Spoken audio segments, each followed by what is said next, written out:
Hello and welcome to my third activity and final. So, in this video was all about HTML attribute. So, what is HTML attribute? HTML attribute are like the secret sauce that adds flavor and functionality to our web pages. They are a little details we add to HTML tags to give them extra information or control how they behave. Think of them like adding adjectives and adverbs to a sentence to make it more descriptive. For example, we can use attributes to specify the source of an image, link to another web page, or even change the color of text. Also, they are essential for customizing the appearance and behavior of our web pages, making them more dynamic and engaging. So, let's proceed to our second attribute. First attribute. This is the P tag, stands for paragraph. It is a fundamental building block for structuring text on a web page. Think of it like a designated space for a block of text, visually separating it from other elements on the page. When we use P tags, we are telling the browser to display the text enclosed within them as a distinct paragraph, typically with a line break before and after. So, this creates a visual separation, making the text easier to read and understand. So, let's proceed our second attribute, which is head tag. The head tag in HTML stands for heading label. So, it is used to define the main heading for a web page or section. It's the largest and the most prominent heading label, making it ideal for titles, main topic, or important section of our content. The H1 tag is a block label element, meaning it takes up the full width of its container and falls other elements below it. We can use multiple head tag on a page, but it's generally recommended to use only one head tag per page for the main title and use smaller headings label H2, H3, H4, and etc. for subheadings within the content.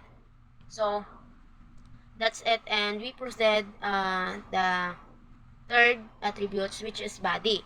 The body tag is like the main stage of our web page, where all the visible content that users interact with is displayed.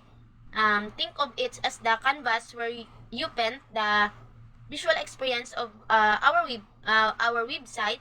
Everything you want users to see, from text and image to videos and interact element, goes inside the body tags.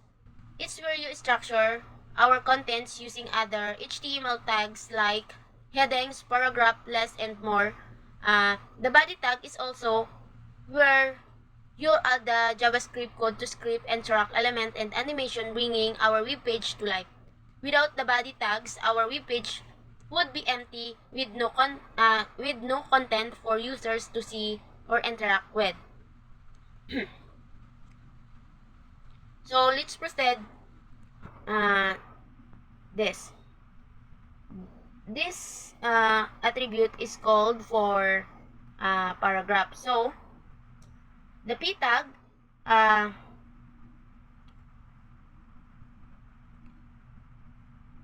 paragraph in HTML defined by the P tag.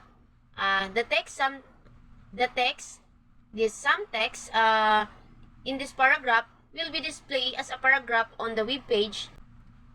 The class test attributes adds a class name test to the paragraph. This class can be used to apply specific styles or behaviors to this paragraph using CSS or cascading style sheets. For example, we could use CSS to change the font color or size of all elements with the test class. By using classes, we can efficiently style multiple elements of our web page without having to repeat the same styles for each individual element. So, that's it. And then, next is, we proceed this attributes label. Label tag, which is used to create a label for a form input element. The for name attribute links this label to a form input element with the ID name. So it means that when a user click on the label, the focus will automatically go to the input field with the ID name. The text name within the label tag is the actual label that will be displayed on the web page. This label provides a clear description of the input field, making it easier for user to understand what information is expected. The combination of the label here, the label and 4 attribute here to create a